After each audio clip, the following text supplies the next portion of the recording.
Okay, try natin. Okay.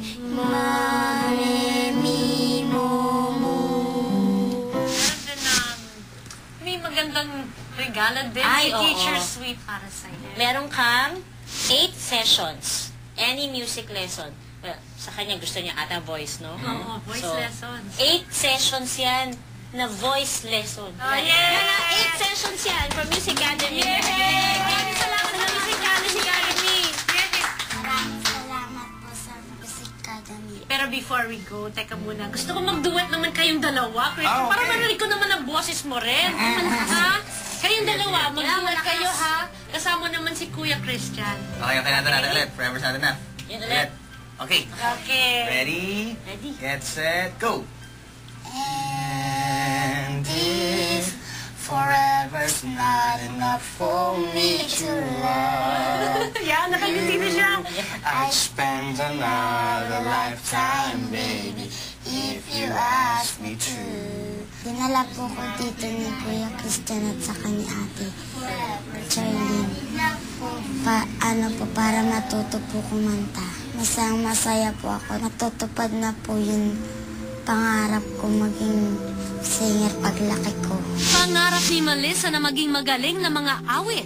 Abot kamay na niya dahil sa libreng voice lessons na regalo ni Christian. Pero di lang yan.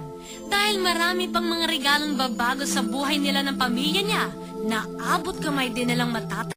Yan ang awit ni Christian kina Joros at Roxanne. ASAP din yan, ha? Na-achieve natin, dapat natin ma-achieve. Napagmukha natin presko tong attic dahil sa ginawa nating craft na fake na bintana. Yung mga frames, mga albums na ano niya, Na-arrange sama-sama na. natin. Tsaka mga awards. Yan, award. Salamat, Miss Monica. Salamat. Sa tingin ko, kailangan na natin umalis dahil baka abutan na tayo dito ni Christian. Okay. Okay, tara na. Nag-enjoy ba kayo sa swimming? Enjoy ba? Enjoy? Oo nga, parang pula-pula eh, no? Sarap. Lalo na sa slide. Oh, diba? Ulit. Masasabi niyo ba na isa ito sa pinaka-masayang summer niyo para sa buong pamilya? Opo. Pero alam niyo kasi dahil sobrang sipag kayong lahat, meron din kaming konting pabaon para sa inyo. Yes, at ang una pong pabaon namin ay groceries from Ultra Mega Supermarket. Ayan, At ito po yun. Ang daming groceries! Ayan! Magic! Magic! Ayan, Pag nakakunay, pwede po kayo magpahinga ng ilang araw kasi ang dami niyo pang kakainin pa. Ayan, sa inyo po lahat yan. At of course, Irma Punsalan of Josephine Restaurant and Watercamp Resort. Meron silang magandang mensahe para sa inyo. Hello, ma'am! Melissa, para sa iyo at sa inyong pamilya, sa ngalan ng Josephine Restaurant at Josephine Resort, pinagkakalooban namin kayo ng isang buong araw na mag-enjoy dito sa water camp, makalangoy, may overnight accommodation, pati pagkain. Yes! Ang saya! Ano pong gusto niyo sabihin sa kanila? Maraming salamat po. Binigyan niyo po ng kasayahan yung mga anak ko, pati po ako. Sobra-sobra po.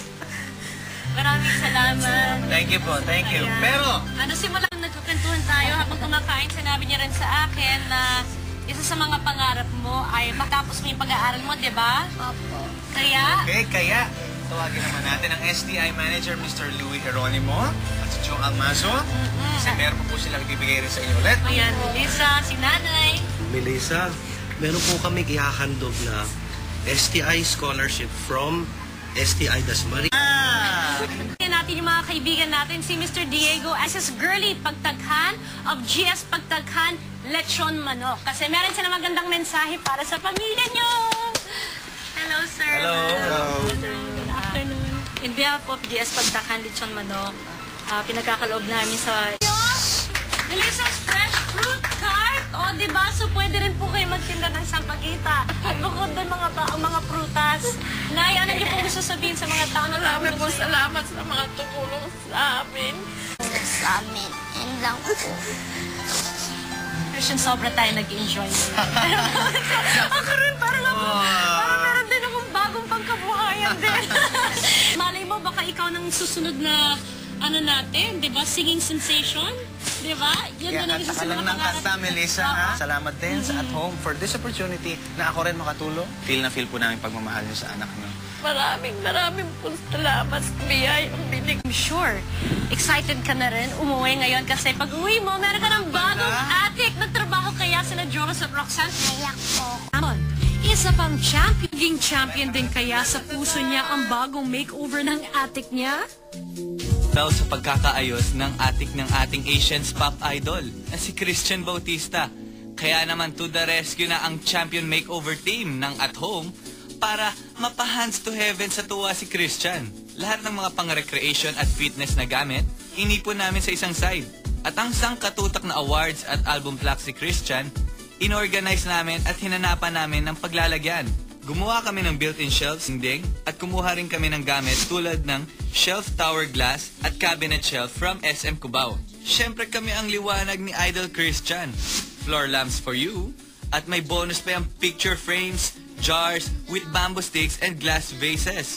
All from regalong pambahay. Nag-magic din kami ng mini lounge. Aba, fine-tuned carpet na nilagay namin, ha?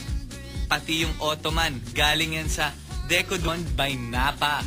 Siyempre, center of attraction din dito sa lounge. Ang divan namin also from SM Cubao. Siyempre, naglagay din kami ng mga throw pillows, small lamps, jars, magazine rack, at iba pang accessories from Federal Design Expo. At eto na, ang champion sa lahat. Ang bintanang ginawa namin, false bintana pala. O, diba? Ang ganda ng sky. Silipin na natin yung makeover mission na ginawa nyo. Kaya, Christian, maganda ba? Para sa'yo, panoorin natin. Sige. Wow! It's fixed!